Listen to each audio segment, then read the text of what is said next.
Welcome back to my second series, Buying a Home as a Single Woman.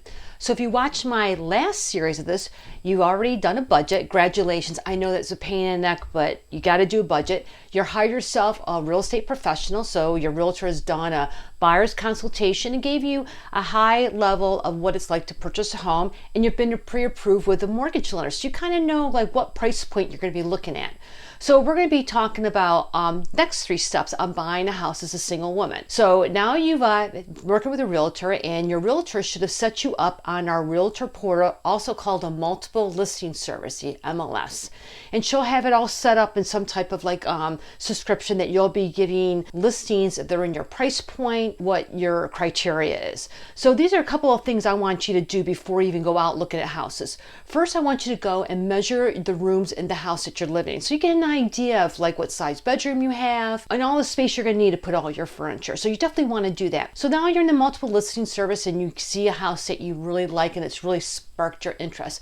I want you to go onto Google Maps after you find that house that you've found on the multiple listing service.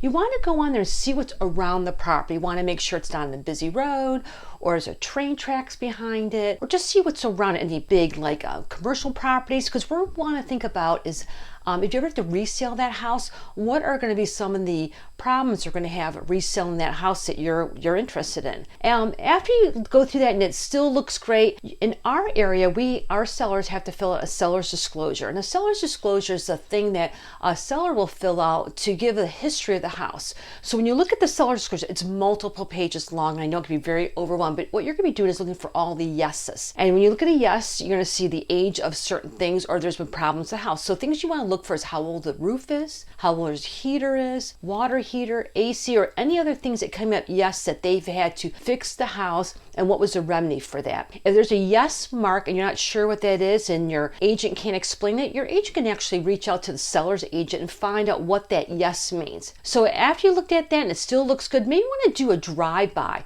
of the area, make sure the houses look good where you're going to be going, it looks kind of safe for you, and then you're going to want to make an appointment with your realtor and get out there as soon as possible. So when you're at the house and you're looking, you're going through the house and you're going through your viewing of this house, I want you to do things like you're looking at a car.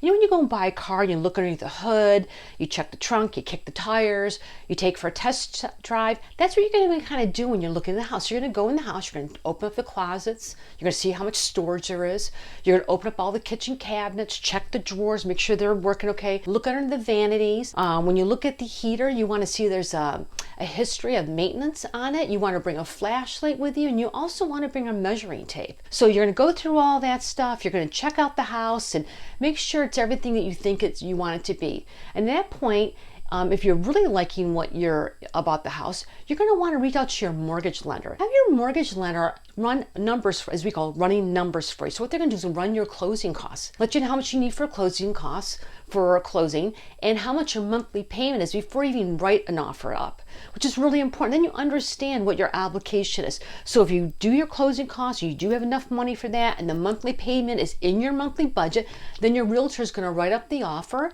Pretty much it's all paperwork. She'll go through and you'll decide if you're going to do home inspections, what other kind of contingencies you want, what kind of inclusions you're going to want, washer, dryer, all that kind of stuff. But the biggest tip I want to tell you is that while you're going through this process, please, please, please do not fall in love with the house. It's not your house. Don't fall in love with the house until you have the keys at the closing table, because anything can go wrong and you'll be really highly disappointed. So and your agent will go through what you're going to need to go through putting the offer, and it's pretty easy. They'll present the offer, the seller will present to the seller, and they'll decide if they're going to want to accept your offer. So I'm going to talk about the other thing why a lot of women do not buy homes, because they feel like they can't take care of them. They're not handy. And you really don't need to worry about that. As realtors, we have a lot of relationships with a lot of different vendors.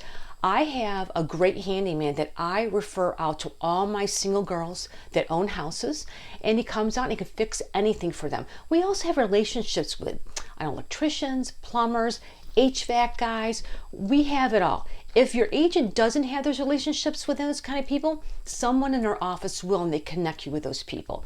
Even if you think about taking care of the outside of your house, there's two options you can do on that. You can actually live in a community that the HOA takes care of the whole outside of the house. That's what I live in. It's really nice. Trust me. When I came home last spring, I noticed that the mulch fairies came and it's all done. It was great. So I do pay a monthly fee, but they take care of all the outside of my house. Lawn maintenance, bushes, they do all snow removal, my garbage is all included. If you don't want to live in HOA, it's easy to hire a lawn service. It's not that expensive to hire a lawn service and get all that stuff done. So please don't stop yourself by purchasing a house because you're scared you can't take care of it.